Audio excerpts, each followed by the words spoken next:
So Western Michigan University Cooley Law School has been a proud member of the Lansing community for a long time. And we've got some great alums, as you know, your past president, soon to be past president, sorry, I didn't mean to kick you out too early. We have a lot of judges statewide who are alums of Cooley. We have in the District 54A court right now, 3 of the 4 judges are, one of them is a former assistant dean and 2 are former alums. So we do have a big impact in our community. You've probably seen our big building downtown. We're hopefully going to be doing this for the long term as well. Most people think of Cooley as a local school, and we are your local school, but you'll see that we do have students, now graduates, alums all over the country. The majority are indeed in our region here, but we see we have them all over the country. As a matter of fact, we have alum all over the world.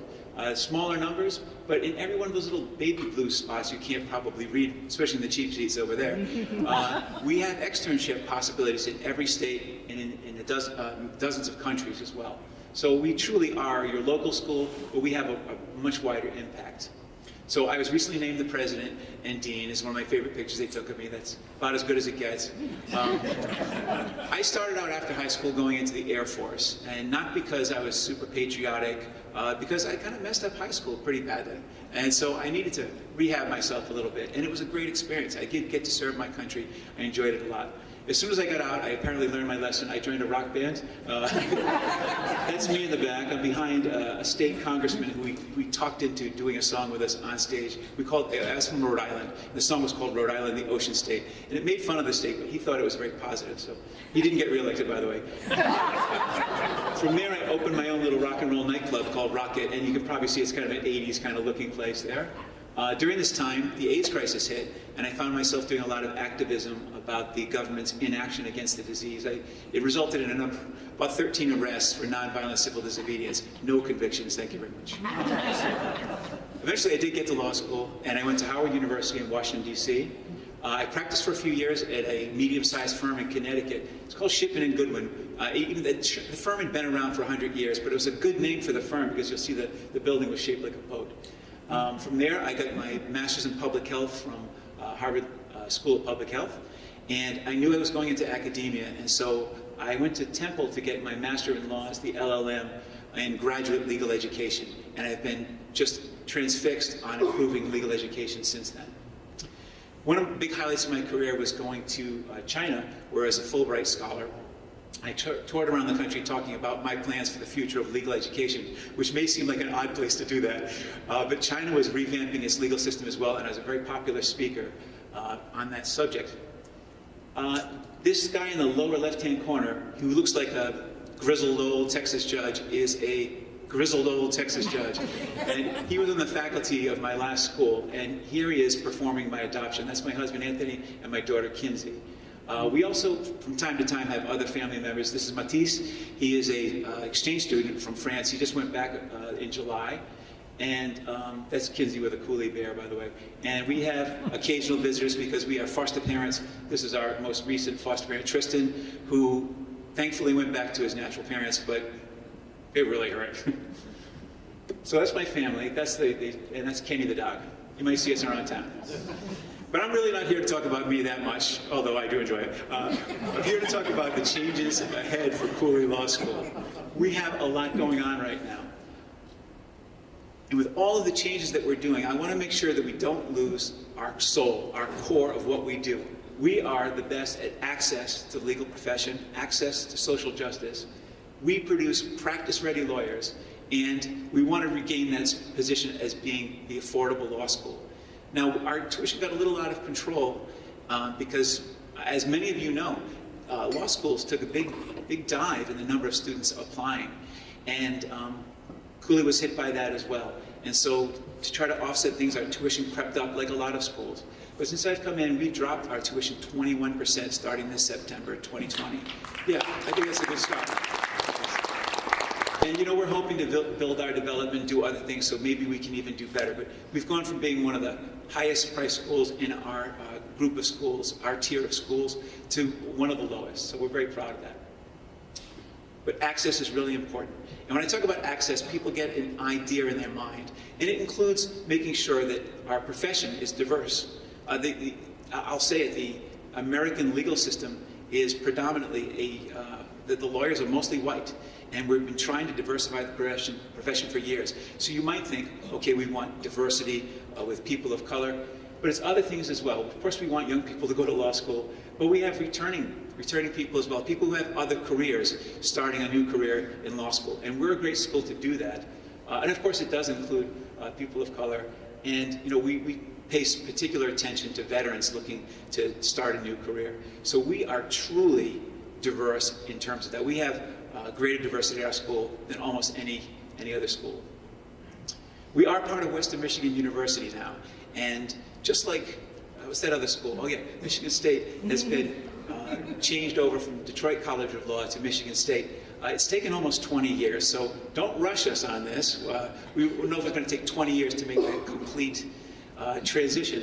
But right now, they're going through a transition as well. They have a new president about a year before me and a new provost. And we have faculty that are working with them on joint programs, joint degrees.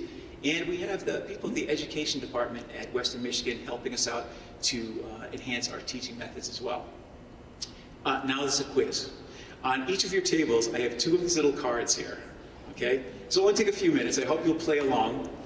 So somebody be in charge of one of those cards, somebody the other one. And I'm going to give you a couple of multiple choice questions. And this table here is exempt. Please don't, you've seen the show. I want you to answer these questions. I'm going to give you about a minute, all right? And what you do is you think you know the answer, scratch it off. And if you're correct, you will find a star. But if you're wrong, you'll find a blank space. But that's okay, because you're going to try again. And this is a very effective learning technique. And you'll find it hopefully the second time. If you don't, try a third time. You get 1 point for that. Now, if you get it on the 4th time, no points, 0.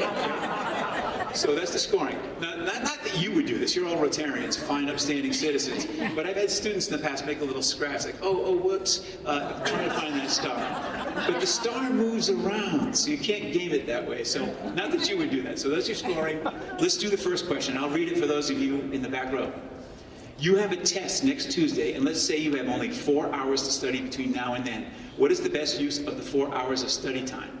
A, put in 1 concentrated 4-hour study session 3 days before the test. B, stay up late cramming the night before the exam so the material is fresh. C, study 1 hour a night for 4 consecutive nights until the test. Or D, study 2 hours on Saturday and 2 hours on Monday. Now, the reason I only gave you 2 of those cards is I want you to talk about it with people at your table. Come up with an answer, and if you can't agree, just go with the majority, but you've got just 1 minute to do this. So find that star. I'll give you 1 minute. You guys, no.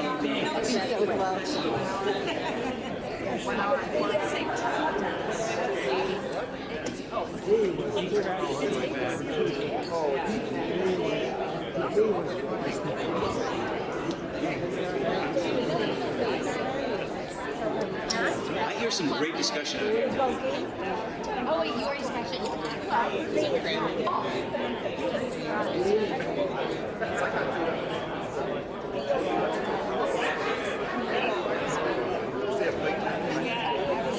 Now, I know you're all having great discussions, but I need you to make a decision in about 20 seconds. You got it, all right. All right, if you haven't chosen already, scratch one.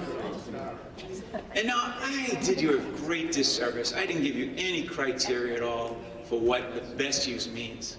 And I'll tell you what my idea of best use, it's the best use of it to make a long-term memory.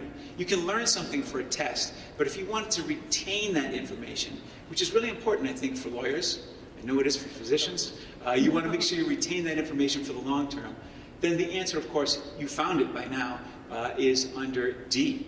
And it's a very interesting practice called distributed practice or spacing. There's some other good answers here. And if you pick C, that's a pretty good answer. Because if you study 1 hour a night for 4 consecutive nights, you've taken advantage of something called the primacy and the recency effect. You're more likely to remember the first thing that you read and the last thing than anything else in the middle.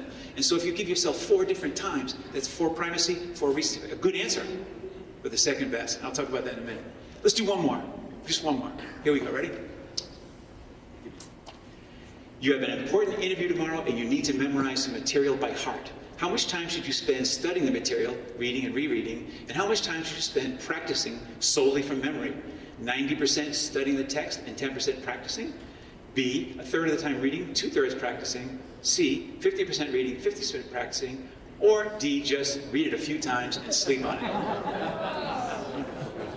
1 minute, see what you can do, and talk about it with your peers, friends.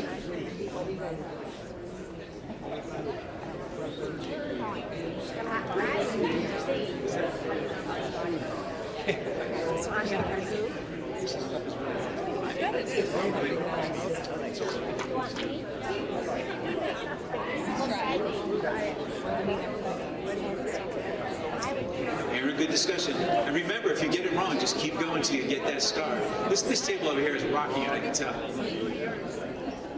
It just dawned on me you could gang up as a table and let one be the sacrificial lamb. But I hope you're not doing that. All right, let's wrap it up in about 15 seconds. Oh, okay. I think by the chat we're almost there. All right, if you haven't picked something, just go ahead and find that. And of course, we know now that the correct answer was B. If you put C, that's fine. But A and D are just wrong, okay? And I'll talk about that in a minute as well. All right. How did you do? Anybody get 10 points? Yeah! There's my table over there. I got a prize for you later. Oh, I said there's only 2, but here's another one. Quizzing Rotarians on material with which they are familiar is A, a waste of time. B, a violation of 8th Amendment prohibition against cruel and unusual punishment. C, a silly way to spend time. We told someone we passively watching someone talk. Or D, by far the best way to become familiar with the material. And surprisingly enough, if you scratch it off, it is D. No, my students believe that as well. All right.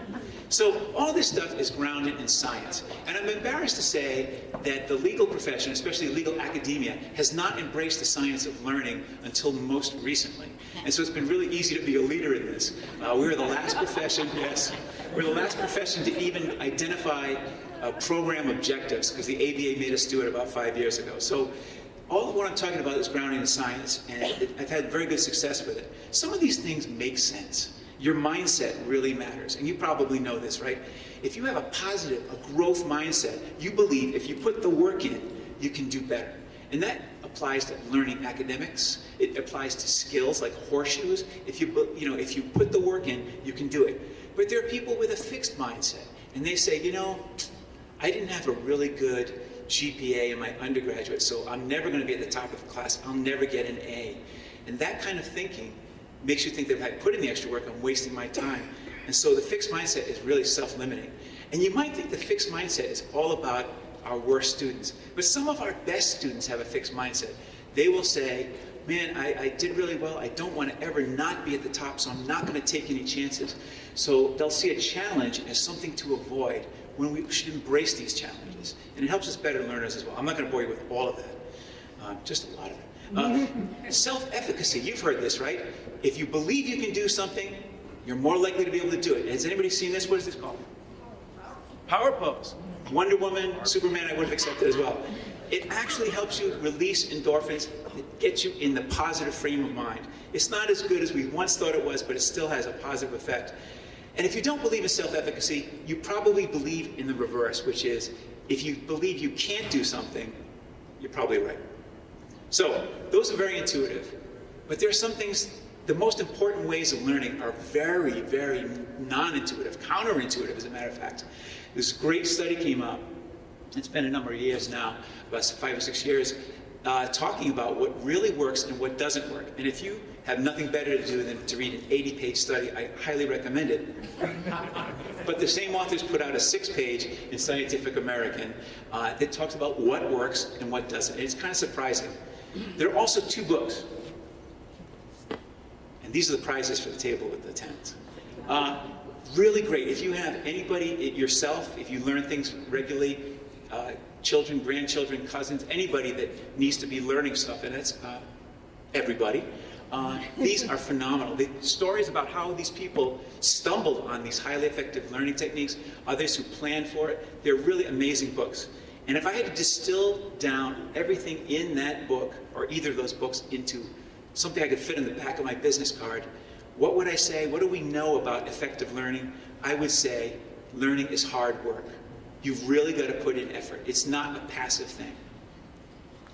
Now, these techniques I'm going to talk about really quickly. I'm just going to through a few of them. These are the things that I brought to my last school, things I think made me attractive to my new school, and our faculty has been nothing but fantastic in doubling down on these effects. You may have heard of learning styles. Oh, I'm a visual learner. I would rather look at stuff. Oh, I'm an auditory. I want to listen to it. I'm kinesthetic. I'm going to dance about the rule against perpetuities. No, that's for you lawyers, sorry. When we look at learning styles, though, in terms of effectiveness in long-term retention of material, no, doesn't work at all. What? Why would that be? It's so intuitive. Well, because of cats and keyboards. No. Because people pick the easiest style for them. Like, I would much rather sit back and listen, sure would I. But what do we know about learning? It's hard work. You've got to put in the effort. So we don't need to look at our learning styles. Number one, people who love learning styles, it has some value in terms of thinking about how you learn and thinking about how you think, actually. But you shouldn't just look at one way of learning as your sole method. Even the people that agree with this, learning your learning style, agree that an eclectic method of learning is a lot better. So it begs the question, why learn what your learning style is? Because you're supposed to use all of them. Anyway, I get a lot of resistance to this, and I'm just so happy. I'm so happy to be at WMU Cooley, because WMU Cooley has been at the forefront of many innovations in legal education, long before the Carnegie Report, which is a big report that damned the way we do things in law schools, long before anybody else did. So I'm in the right place for me. And even the changes I'm making, it's really hard because we are so busy, right? It's really difficult to get people to change the way they're doing things. So what are the most popular ways to learn? You know them: massing or cramming for a final exam. And why does that work? Why do people do that?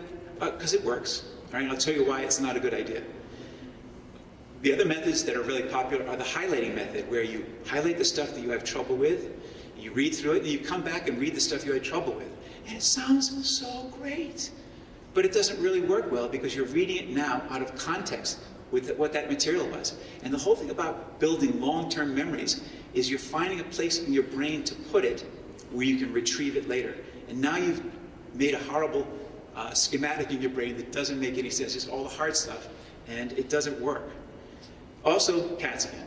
No, I couldn't find any other slide for reading and rereading, so I have a cat with books. Reading and rereading is the most popular way of learning, but it is one of the least effective, I should say, the least effective ways of doing it. But it's like, if you need to put a screw into a wall, you could hammer that in. It's not going to work out well. You can get it done, but it's not the way to do it. We need to use the right tools. So the most effective are these. I'll talk about a couple of them. I'm not going to go through the whole litany. We'd be here for breakfast. But rereading, cramming, highlighting, least effective for long-term retention of material. People fool themselves. They read something once, and they come back and look at it again and say, oh, I remember this. But what they really remember is having read it. So rereading is really bad for self-assessment. By the way, the illusion there, the first two lines are the exact same length, in the first one. In the second one, the two lines in the middle are the exact same length. And the herring illusion, those lines are perfectly perpendicular. They look like they're bowed. But we can trick ourselves into believing things that aren't real. Like this one here. You have to memorize some material by heart. We should spend about a third of the time reading and 2/3 practicing from memory. All right? It's a process called retrieval. And I'm sorry for these bad visual puns coming up. It gets worse. It gets worse. But if you are reading material and you say, oh, I got this. But if you cover up that material and say, wait, what was it? What was the rule for battery? Oh, it's an act with the intent to cause harmful or offensive contact with a person or the other. You're probably not going to be able to do that because you just read it once. But try an act with the intent, something about harmful. The process of engaging with that material and trying to drag it out of your brain is creating a very profound memory. It's actually changing, in some respect, the structure of your brain. The point is, for all of these techniques, there's one thing in common. Sorry, you've got to be engaged in that material. Every time I'm a little embarrassed. But you just can't be a passive reader, a passive listener. You've got to use that information. You've got to put it somewhere in your brain that makes sense. So this one here, quizzing busy Rotarians, ha ha ha. By the best way to become familiar with new material, it's actually a real thing called generation. It's also known as priming. It's also known as pre-testing. And what it does is, even if you know nothing about it, if I gave you a question on, if you're not a lawyer, I gave you a question on torts, you'd be like, I don't know. You'd make something up based upon something you knew. And even if you're wrong, it creates a place in your brain. Some people consider your brain to be a memory palace. And you now put a place for it. So when you learn that material, you've got a place to hang it. And it's making a very profound connection. There are people that do this for like a parlor trick. They learn copious amounts of useless information. My favorite are the people that take 3 decks of cards, and they can do it with up to 7, but there's a contest every year, 3 decks of cards. They shuffle them all up. It's 156 cards, lawyer, sorry. And they will go through the deck one at a time. Queen of diamonds, 2 of hearts, your hearts, the whole deck about that fast, and then recite them all in order with no mistakes. Your brain is a wonderful thing, but you've got to train it to do these things, and that's what we're hoping to do with our students. And this last one here, if you picked C, that's a good answer. If you picked B, that's an honest answer. Anybody here ever cram for a test? Anybody's not hand is up that they're lying. That's what everybody does. And why is that? Is it because it works, all right? But it's not the best way, and I'll show you why. So I'm going to tell you about spacing, otherwise known as space practice or distributed practice, and it's based on some groundbreaking science from 1883. Ebbinghaus was looking to determine how quickly people forget things. And he was using nonsense syllables. So it's not as bad as it looks here, but it's pretty bad. So we see when we learn something, if we don't do something, we pretty soon will remember almost none of it. But if we review things, we retain more information. This chart is a little bit optimistic, but we see that when we review things, we retain more information. But the timing is really important. If you look at that red line right there, we'll see that's someone immediately after class restudying the material they just learned, and they remember a lot more for a while. But within a month, it's not that much more as if they had done nothing. But we see that forgetting curves become less and less steep. Oh my goodness. Now I'm going to be rushing really quick here as we go on. So here's someone who's studying for a test with the blue using space practice, someone using cramming. And they're spending the same amount of time studying, and the test is at that big perpendicular line. And what we find is, on average, they do about the same, and the space practice person maybe even comes in a little behind the cramming person. So everybody says, well, I'm never gonna do space practice because the person who crammed did a lot better. But 2 weeks later, the person who crammed remembers 10 to 15% of what they learned. The person who used space practice, 40 to 60%. So what I'm trying to do is take advantage of that and that up in the upper right-hand corner, the reactivation curve. That's for people who have to know their information cold. I always think of airline pilots. You know, they're in the plane, flying the plane, engine's on fire. Whoop, let me get the book out and see what's going on here. No, you have to have that information in your head. And so what do the pilots do? They have to retrain every so often, every few months. They also have to sit in a simulator. And all of this distributed practice works for learning material and for skills. The NBA uses this. They don't do all dribbling skills on one day. They break it up. The reason why it's so important for young lawyers is there's a test called the MBE. It's a multiple choice test that every lawyer has to take unless you're in Louisiana. That's another story. A lot of subjects that you learn pretty much in your first year, maybe year and a half. And by the time you get to the bar exam, if you're using terrible techniques, you've forgotten most of it. So we have these things called mini MBEs, thank you. Mini MBEs. We're going to actually call them comprehensive exams. At the end of each year, you've got to refresh your recollection. And keep that reactivation curve going if we can. So we take advantage of that up in there, right-hand corner. And now I'm going to go into New York speed here. I get a lot of resistance from this. French resistance. So right now, we're facing big challenges in the legal profession. And, you know, for one time, I don't know, some of you probably remember, we had so many students here in Lansing, it was looking more like the bowl on the left. But now we've got a lot of infrastructure, and we've got to consolidate a bit. And so it's time to right size, not just us, the entire legal profession is doing. We had a goal to be the biggest law school in the country. We achieved it, and we're still one of the biggest, but we're going to find the right size for Cooley. Who knows what the future is? That's Mercedes-Benz idea of the future. I would like to live there if it includes a boat like that. But we don't know what it's going to look like. But we do know this, that currently a lot of legal jobs are being sent overseas, due diligence and document review to the Philippines and to India. We see the artificial intelligence. We have people making contracts, people making wills and other forms. So we've got to be nimble. We've got to prepare for that future. So luckily, Cooley Law School has always been at the forefront of creating practice-ready lawyers. And there are some things a machine cannot do, that bespoke kind of lawyering. You cannot send a machine in to defend you for a criminal case. You also probably don't want a machine handling your divorce. It requires a human being, and that's who we prepare. By the way, the Temple building is one of the consolidation efforts. We still own that building, and it's beautiful. Anybody in the market for 109,000 square feet, downtown Lansing, beautiful building. Look at that inside, it's gorgeous. Contact me later. But WMU Cooley has some challenges, and that's probably why I'm here. We've got to make sure that we keep our students' GPAs up so they can graduate. And we're going to use the highly effective learning techniques, and our faculty are going to use highly effective teaching techniques to get there. We have to make sure they have jobs, and that depends a large part on whether or not they pass the bar. And we haven't done so well recently, but we're going to do better. Let me just talk about what has happened. And I'm out of time, but I'm going to rest through this really quick.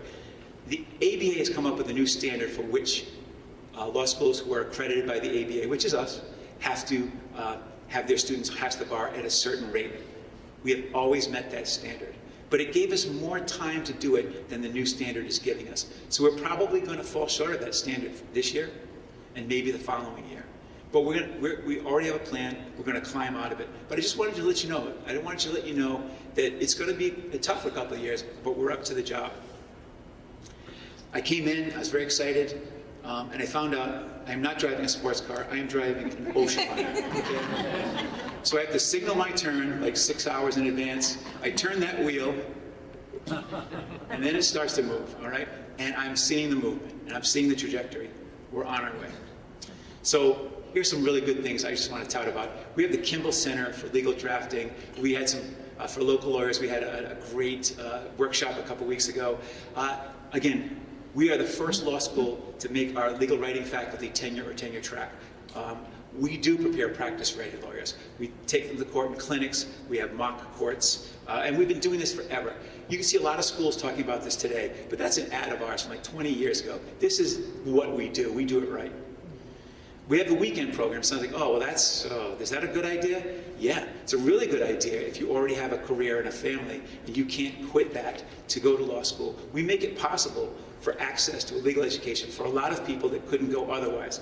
And other schools have copied us on that, but we still find ways for people to get to law school. A couple of really quick things I promise.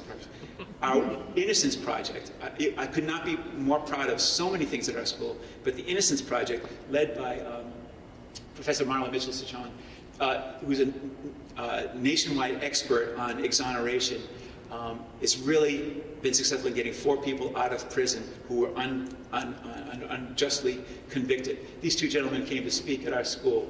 40 years for one of these guys and over 20 for the other in prison for something they did not do. I could not be more proud of that clinic.